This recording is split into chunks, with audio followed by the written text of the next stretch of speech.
ang asim nun. Talaga, ito ang asim. Tara nyo. Ito, shout out sa kay Scarlett. Oo, ay Scarlett. Hindi, friend ko pala.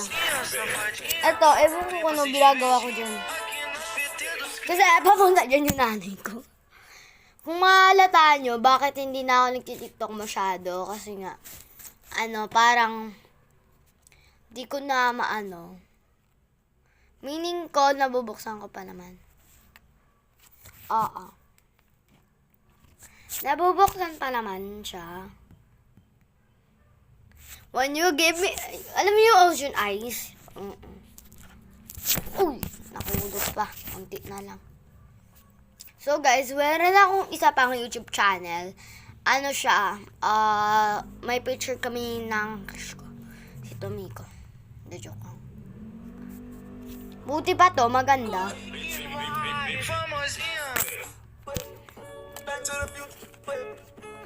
So guys, mali yung clip ko. Dapat si Irina. Okay, this is my real face. Ito. Ang pangit yan! I swear, ang pangit niya. Yan. Man, I don't know.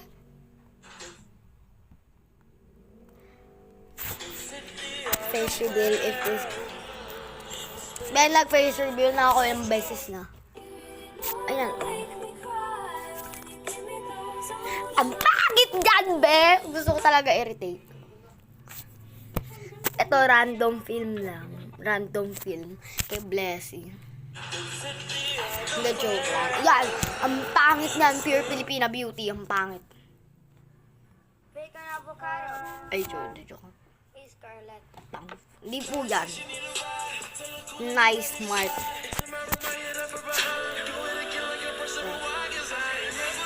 Ang pangit yan! Promise. Pangit talaga yan.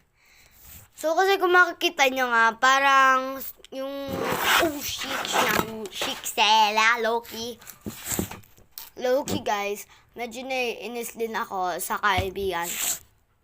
Yes, alam niyo bakit. Yung kaibigan ko kasi, parang nag-hate siya. Pinaband ko siya sa TikTok. Eh, di ko naman siya pinaband. Meaning ko parang naband lang siya. Tapos nung pagkaband niya, hindi na siya. Parang nagalit siya sa akin. Hindi ko alam kung bakit. Tapos parang, pero nag-message siya sa daddy ko na hindi daw siya nakakasagot. Tatawagin daw sa messenger. Pero alam ko, binlock mo siya. Pero hindi ko alam. Guys, stay tuned for part 2. Ay, part 2. Bye-bye!